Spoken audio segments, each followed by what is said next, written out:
Mana shu jimgina giyoh, jim turgan giyoh tarkibida 500 dan ortiq bioaktiv modda bor desam ishonasizmi?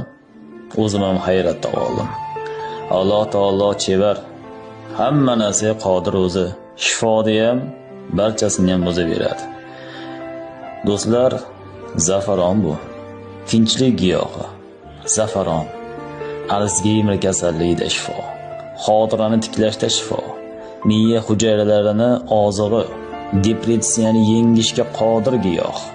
Ko'rish qobiliyatini tiklashda eng katta yordamchi ekan o'rtoqlar. Ayniqsa saraton hujayralarining o'sishda ularda yo'lini to'sib qo'yar ekan o'rtoqlar. Yordam berar ekan. Yurak xurujiga sabab bo'luvchi omillarni yo'q qilar ekan.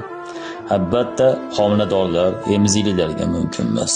Me'yorni oshirish ham tavsiya qilinmaydi o'rtoqlar.